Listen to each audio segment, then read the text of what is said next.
Now is the time to step back, go for a walk around the block, get another coffee and refresh yourself.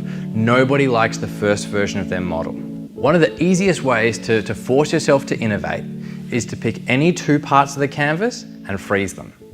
Then rub out everything else and start fresh. So this might be saying, okay, let's take our customer segments as they are today.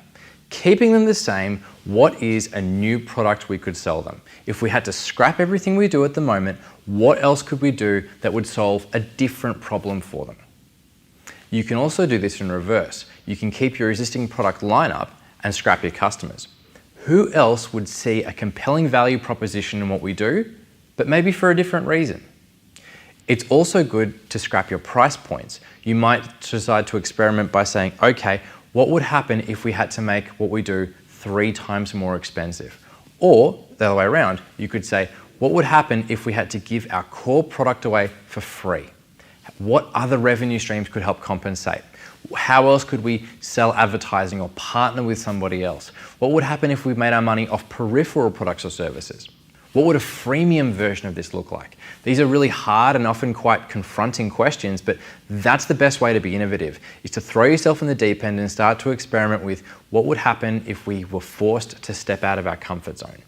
You don't have to always go into a new industry, but it's worth experimenting with, you know what, maybe what we do is appealing to other people for different reasons. You're probably going to need to do 7, 8, 9 versions of this particular process. The first canvas that you do will be the worst. The second and third one you'll be getting better at, but really the purpose of those second and third models is to build your comfort and build your fluency with the tool.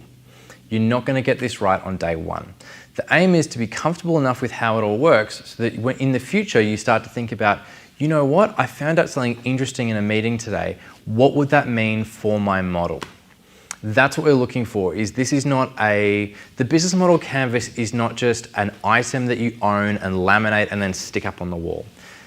The canvas is about the skill of modeling. The canvas is the skill of looking at a complex business and identifying how it works at an essential level in a way that is very easily understood and communicated within your team. So is there common places where there's a lot of guesswork in these things? Value proposition is often quite hard to pin down, and that's one that you want to talk to a wide range of people to get as much clarity as you can about why people buy. There are no facts in the building. Everything we've written here is a guess. Our opinion of the business is useful, but our customer's opinion is the truth. So what we want to do is we want to go out and actually talk to people. Start to validate, are our customer segments accurate? When we look at the people who are buying from us or donating to us day to day, do they match the people we've put on our canvas? So too, we also start to look at what happens when we ask people what made them donate. When we ask people why did they buy, does it match the value proposition? Or maybe, you know what, we've listed 4 or 5 things in value proposition. Which one is the deal breaker? We want to get down to which things are most important and most critical to customers deciding whether or not they'll shop with us and whether or not they'll come back.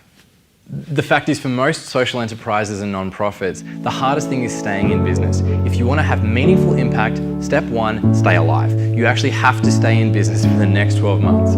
By finding out how our customers behave and what they like, it enables us to continue to serve them, continue earning money, and ultimately, it gives you enough time to do more and more social good.